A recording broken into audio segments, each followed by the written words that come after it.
AK550 Premium. Isaswap natin siya sa isang Triumph Trident 660. Kamusta Sir Evan yung first ride mo kanina? Parang lang nasa ulap eh. Parang ganun ka lang. Ang madali. Parang Aerox. Original honest to, sir? Yes, sir. Uy, panalo 46. Sabi niya mag-enjoy daw ako dito. Totoo ha?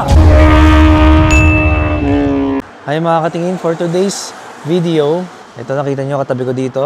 Gamit natin AK550 Premium 2023 model pero 2024 acquired. So today, di-deliver na natin siya sa magiging bagong amo niya. And ang maganda dito, di tayo uwi ng mag-isa kasi may kasama tayo pa uwi. Isaswap natin siya sa isang Triumph Trident 660. Ang masaya dito, on the way tayo sa Tagaytay. So si Sir taga Batangas, dulo raw siya ng Batangas. So ang meet up na lang namin ay dito sa Tagaytay. So at least, di ba, nakapasyal, medyo maambon nga lang. So makita niyo yung paligid, maambon. Sobrang lamig. Napastop over muna ako rito sa Shell at nag-jingle muna tayo. Siyempre gamit natin Aero Commander version 2 helmet. Napaka-pogi. So ito, fresh na fresh tong AK na to. So mamaya ako na i-discuss pag nandun tayo. Check natin yung Trident ni Sir, sana magkasundo. Ganda ng kulay talaga na itong AK550 na to. Kita nyo naman, kulay. Talagang ano siya eh, head turner. Kasi para siyang sports car. Sobrang unique. Siya lang ata ang scooter na may ganitong kulay. Sana maglabas pa sila ng mga magagandang kulay, di ba? Pati yung mga ibang scooters. Kasi parang yun ang advantage ng isang scooter. Kasi masyado ng plain ng mga nagiging scooters ngayon. Tsaka marami siyang fairings. Kasi added visibility rin kung maganda yung kulay. Kung matingkad.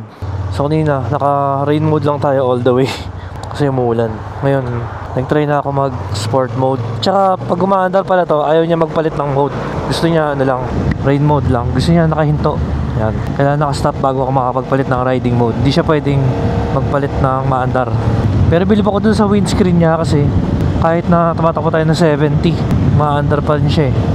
Kahit baba pa rin itong power adjustable windscreen niya. Yun, so medyo malakas yung hangin dito sa Tagaytay. Yun ang kagandahan ng naka-maxi scoot tapos meron kang windscreen. Yung lamig hindi tatama sa katawan. Ayan, maganda yung takbo niya. Kanina kasi naka-rain mode tayo eh. Ang hirap ng piga eh, kailangan pipigay mo siya talaga ng piga eh. Kaya ngayon, magaan na siya. Ang hirap mo overtake pati pag naka-rain mode. Para siya naging naging 300cc. Ngayon, ganda na. So yung indicator ng naka-sport mode tayo kapag orange na yung panel. So kapag naka-blue yung kulay na yan, yung outline na yan, meaning naka-rain mode. So yun na. Kaya pala, mawawala yung lamig kasi pababa tayo ulit. Ayun na, palamig na tayo ng palamig nito. Sarap! Oh my God, this is life. Yung tipong nakakapag-ride ka, tapos yun yung part ng trabaho mo, ang mag-ride, di ba? Tapos pagdating ng weekend, nagra-ride pa rin kami ni Mrs. Katingin pag Sunday kapag may time.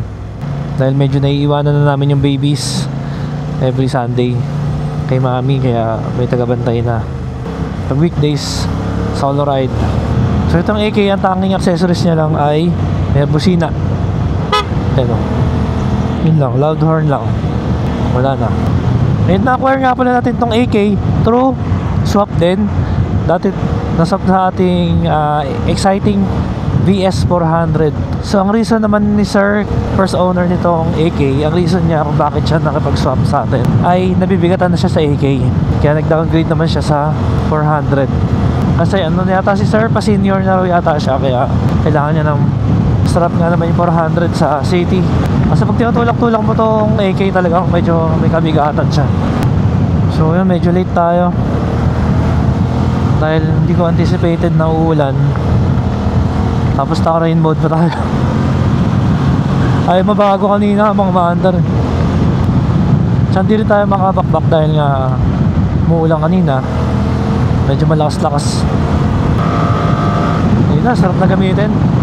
Nabuhay si AK. Hindi na, medyo inaantok ako sa kanya kasi yung bigat ng throttle. Ayun, no, sarap, paka-responsive. Sarap na, nabuhay yung adrenaline.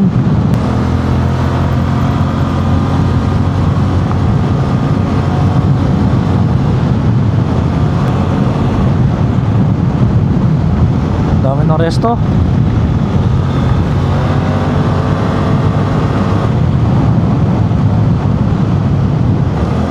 aming palengke.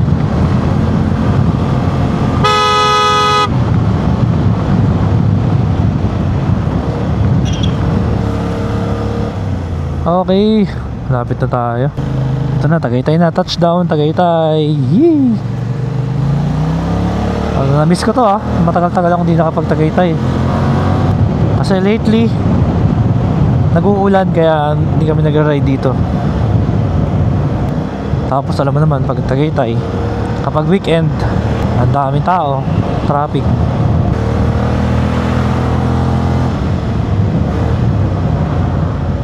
May mga stoplights na pala rito. Talaga matagal na ako di nakapunta rito. So dati madalas ako dito noong nag-atrabaho pa ako as photographer, videographer. So usually mga weddings, mga photoshoot, yun yung mga trabaho ko dito. Puro travel din talaga yung naging trabaho ko dati. So yun, kakalagpas lang natin ng rotonda ng Tagaytay. Yun, sarap, lamig.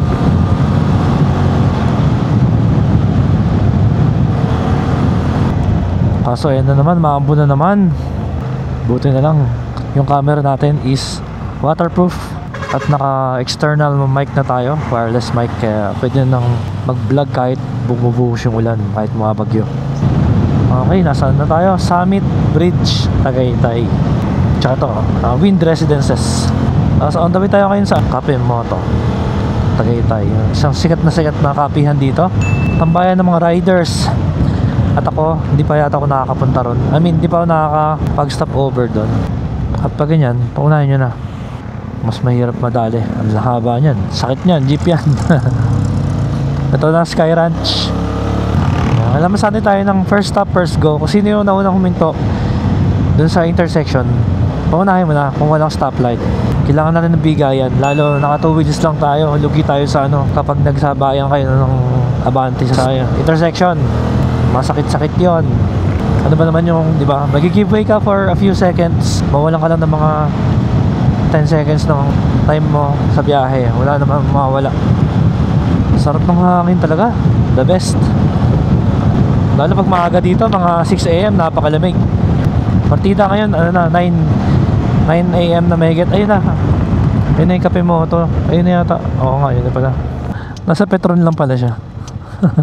In-expect ko kasi malaki, buti nakita ko yung karatula sa magpas. Ayun.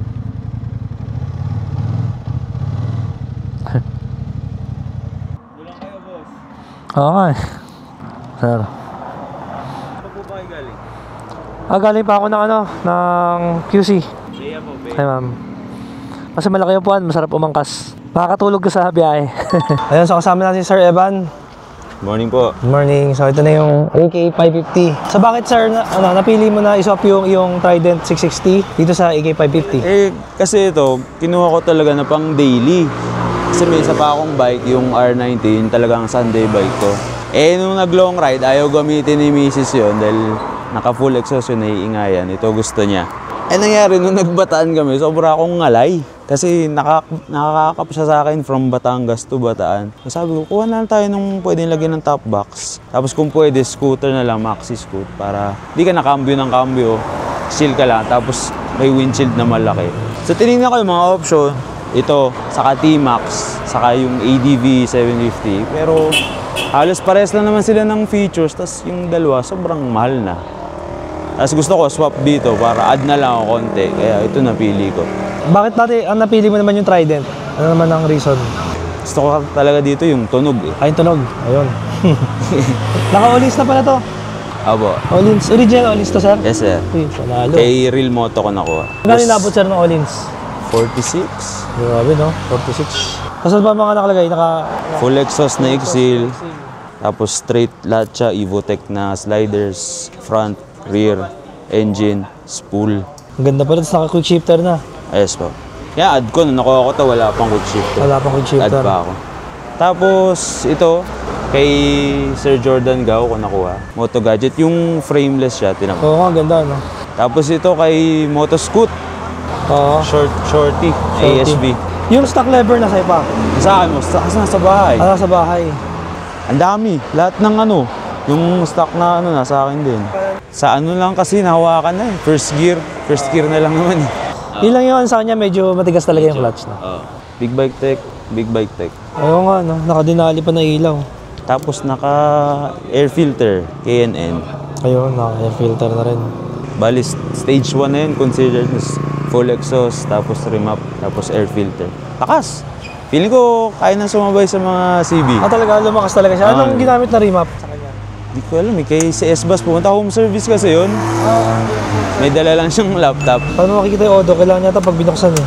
Yan boss, 4K. Yung 4-1. Okay. Medyo malayo kasi. Sound check. Maingay din pala kahit may ano. Para meron siya resonator. Malakas pa rin.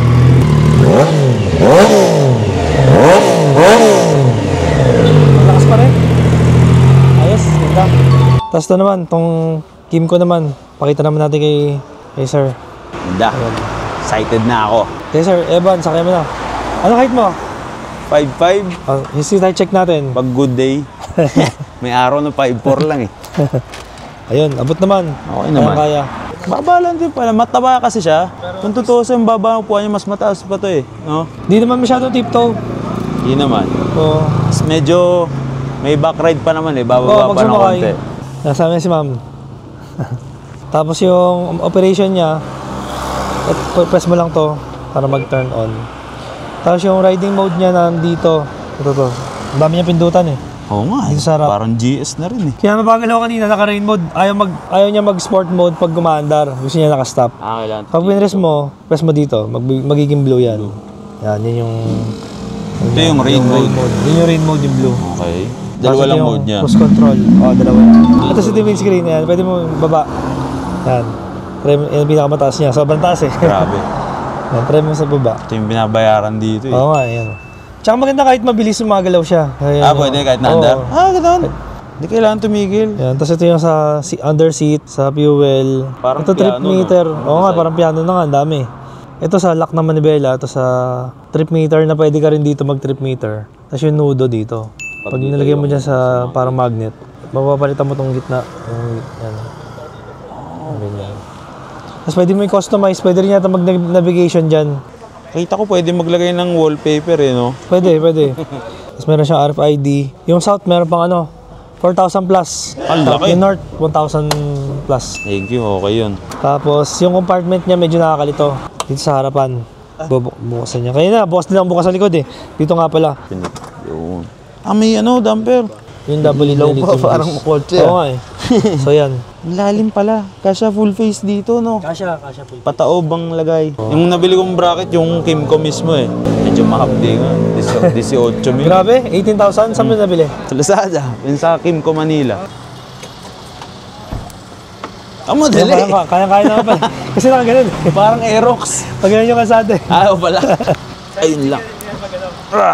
Yung pababa naman pagka medyo incline yung parking, yun yung challenge na. Ganyan sa amin, medyo incline eh, medyo nahirapan ako eh. Talagang in-embrace ko na kasi ang Tito mode eh. Tito mode na. Saka meron ka pa namang yung R90 pang Sunday bike. Ito, pang naglo-long ride kasi kami minsan. Kumuha na ako. Inggit na ako eh. Madami kaming kasama naka-exciting. Nakatry ako. Pero to kasi narinig ko pag nagpalit ng exhaust, ang ganda rin niya tumunog. Oo, maganda rin. Parang V-twin na yung ginamit ko sa, nakasabay ko sa TCH sa Cebu. Ito yung gamit niya, naka-R1 ako. Nasa likod ko lang, di ko maiwanan eh. Ang tunog din eh, lakas din eh. Mas ganda ng tunog, naka siya, SC na mahaba. Okay. Yung carbon. Baka full exhaust yun, kaya ganun kaganda. Sa Trident naman, Sir Evan, ano nagustuhan mo dito? Sa Trident 660? Ang gaan, baba, sobrang dali gamitin. Sobrang hindi nakaka-intimidate. Parang naka-underbone ka lang, galing iwas-iwas. At the same time, yung speed niya, nandun, di naman sobra. Sakto lang. Walang tipong di kakakabahan gamitin. Tapos pag sa twisties, okay din naman siya. Medyo, ewan ko, kung sa unit ko, o ako. Medyo mabilis siya tumayo eh. Madaling madaling ihiga. Tsaka yung gulong na matagal maubos eh, no? Itong Michelin, makunat eh. Test ride muna ni Sir Evan. Kimco AK 550. Sarap pag-testing dito. Napakalawak na kalsada. Ang laki, no? Para naka-jet ski. Ay, meron. Pahala mo, sir? Jomar, sir. Jomar, taga saan kayo? Laguna pa, sir. Laguna. Ayun, ilang yung tatlo. Sobrang ko na. Sige, sir. Nice to meet you. Okay, nice to meet you. Buti pumayag kayo na, ano? Nagmagmotor si Sir Evan. Nung nakilala ko na po yung nagmumotor na po. Nagmamotor na. Ayun. Tapos po nag-ride po kaming Bataan. Nahirapan po sa driver pag may sakay. Kalay din. Mag-enjoy na kayo ngayon yan. Kasi parang kakakotse. Nakakasandal. Sarap gamitin. Tara, Baguio. Ayun. Kamusta, Sir Evan, yung first ride mo kanina? Okay, sarap. Titong-tito na. Nagulat ka sa laki? Para ka lang nasa ulap eh. Nasa ulam. Parang ganun ka lang. Nakakailang lang nung una dahil sanay ako nandito ako eh. Biglang nakaganon ako eh. Street body talaga, no? Sumakay. Ay, yung upakan. Ayun. Ayun. Abot. Ayos. Ayun. Kailangan atras ka pa. Yung dulo ng paa. Yan. Yan. Tama. Kasi pag matigas yung ano eh. Yung sa harapan, sandalan eh. Yan. Umabot yung paa. Diyan ka na, Sir Medyo KJ. ano lang, no? Pabagyo na kami. Medyo ano lang. Nakabuka ka. Kabuka ka. Okay lang. Sakto. Sakto. Uwa. Kailangan lang, ano? Yun. Ang haba. Pag may top box, mas mahirap. Oo nga, no? Ayun. Okay Ayun, din pwede. pala. Pwede. Para mas safe yung ano. Kasi baka dito magal yung ano mo. Ito nga, no? Katamaan. Okay na lang yan. Pala. Pag may hanap kayo, doon po kayo magtingin sa Katingin Bikes. Okay doon. Tapos, frequent sila mag-update ng stocks nila. Check nyo lang yung FB page nila. Okay doon. Thank you, sir. Thank you. Dali kausap. Thank you, sir. Thank you. So, uwi na sila, Sir Evan, sa... Ano pala sila? Kalatagan, Batangas pa. Okay. Stay safe. Ayan. Okay. So, tayo naman. Mag-breakfast muna tayo dito sa ano? Kape Moto. Breakfast saglit bago mo malayo pa biyahe natin. Daming sticker. Grabe. Punong-puno ng sticker. Dito tayo magdidikit. May nakita ko rito. Ayan. Pwesto ka rito. Ayan. So yun, ganda rito sa Cafe Moto. Solid ah. Talagang ano, para sa mga riders, kita nyo yung mga poste. May lagayan talaga siya ng helmet. Kada poste may lagayan ng helmet. Tapos may mga ano pa, mga antique na mga memorabilia pang motorcycle. Ganda oh. Parang gusto ko maglagay nito sa garahe. Talagang rider yung may-ari nito. Kita mo yung mga memorabilia. Stig. Hirap makakuha niyan. Sa abroad pa yata kinukuha yung mga ganyan. Tapos kita mo dito, yung mga upuan gawa sa drum. BMW colors oh. Pang marami yung ano, riders. Tapos dito meron siyang Vespa. Kita mo naman Vespa, di-display lang. Loaded pa. Dalawang Vespa Primavera. Siyempre tayo, sibat na. Ito yung susi natin. At meron pa tayong tank bag. Dami nating dalang bag kasi. Meron akong belt bag, meron akong backpack, meron pa akong tank bag. Puro bag. At ang ganda ng side mirror natin, napakaangas. Ito daw yung frameless mirror. At sa nakikita ko, stainless pala to. Na pinalish, kaya siya naging mirror. Pero hindi siya glass. Kaya nipis oh. Maganda pa nga to ipa-PPF kasi parang hindi siya talaga magasgasan. Tapos 4-1 Odo lang to. Swerte naman ang makakakuha nito. So sa mga nagbebenta po ng motor nila or pwede makipag-swap, upgrade, downgrade, meron tayo sa Katingin Bikes. Ang hirap lang ng lever. Hoy, oo nga. Sensitive.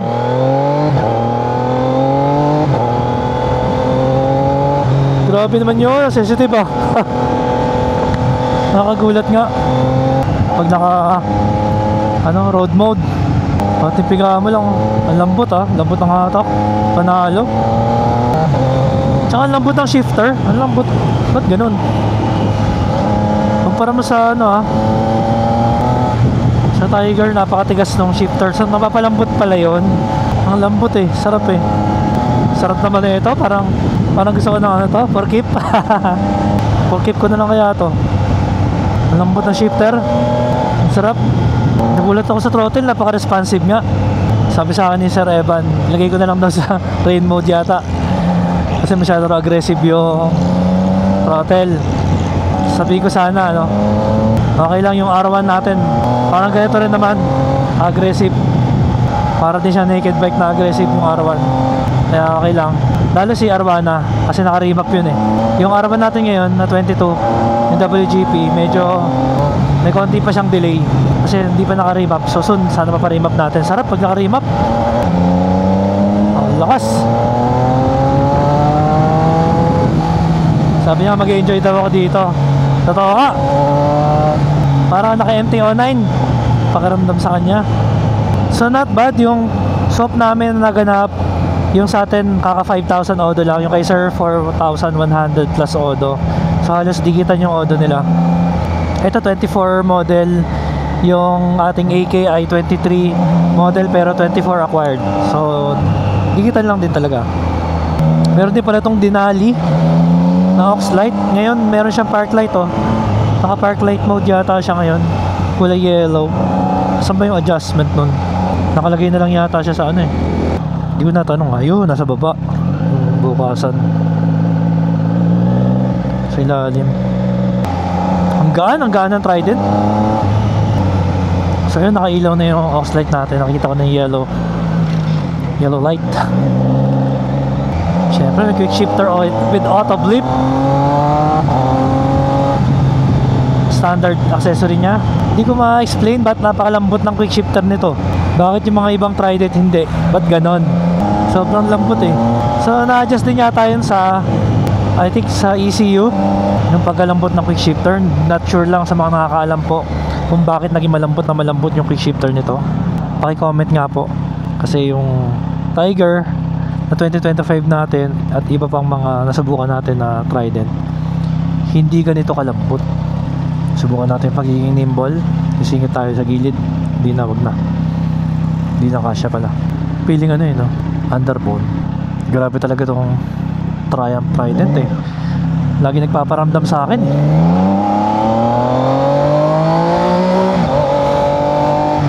Lagi nagpaparamdam na let's go na. Angkinin mo na ako. Ang hirap talaga pamili ng ano eh, the perfect all around bike. Yun yung ano natin eh, nahanap natin, the quest in search of the perfect all around long ride bike. Syempre, consider natin lagi yung pang OBR friendly. That's the perfect term, no? OBR friendly. Ay. So, kailangan buo loob mo sa prenuhan kapag willing kang mag spirited riding ha? Sobrang lambot at ang gaan niya i-flick. So feeling ko sa kanya para ako merong MT-09 eh.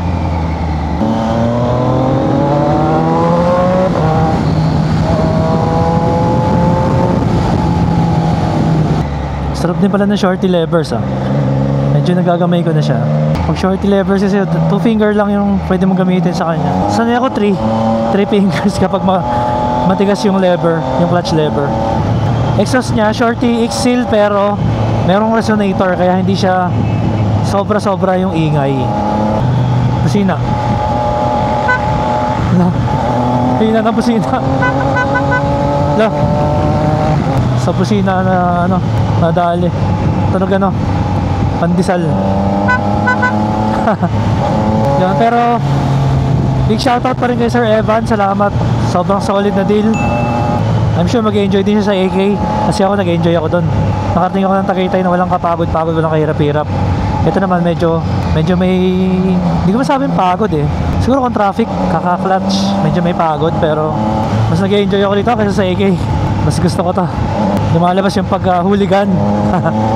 So yung power niya hindi naman sobra-sobra. Kumbaga yung 80 horsepower niya, magagamit mo talaga lahat. Yun yung kagandahan sa kanya. Kasi ano mo naman yung sobrang taas ng horsepower kung hindi mo naman siya ma-access. Kasi usually yung horsepower ma-access yan through high RPM. Eh kung di mo naman nare-reach yung mga high RPM na yun, di ba? Di mo nagagamit. So sayang lang din. Parang bragging rights na lang siya. Kaya maganda pa rin talaga nagagamit mo yung horsepower para mas nasusulit mo yung bike. Tsaka sarap sa feeling pag kaya mo sagarin. Parang ganyan, di ba? So meron na siyang vibration around 6,000. Pero malaki yung vibration niya. Hindi siya nakakangalay. Tsaka yung makina niya gustong i-rev siya. Hindi kaya na ibang bike. Pag nire-rev mo ng mataas, nagmamakaawa na yung makina. Ito hindi, no? Para habang nire-rev mo siya, sige pa, gano'n ang gusto niya eh. Manghihingi pa siya ng RPM. Yun yung nakaka-enjoy. Kaya sigurado, pag ginamit mo to, mapapangiti ka. Parang isino kalsada. Sarap. Tsaka yung tunog, nandun yung tunog na parang sabi nga nila, eargasmic. Sarap sa tenga, di ba? Tapos since meron siyang mudguard sa likod, mas nakokontrol niya yung talsik na putik. Kaya naman sa mga beginner bikes, talagang pinagtatalunan talaga kung ano ba talaga ang mas maganda, kung CB 650R ng Honda o itong Trident 660. Almost same displacement, magkaiba lang sila ng engine configuration, pero mas powerful si Honda, pero mas torquey si Trident. So lahat yan nagkakatalo na lang sa preference kung ano ba talaga ang trip mo. Sa hirap mag-decide eh. Resale value kay Honda, pero yung lightness na kay Trident, hirap mag-decide. Pares panalo eh. Dito na tayo sa toll gate ng Calax, approaching SLEX. So yun ang kasarapan ng meron kong RFID. Sana lang may load, sabi ni boss, may load daw to eh. Masyado ko mapasunod. Ay, wala, no tag. Ganun, no tag. Oh. Yan, may balance nga. Ano pa, 1,000 plus nga, dami pa. 1,350.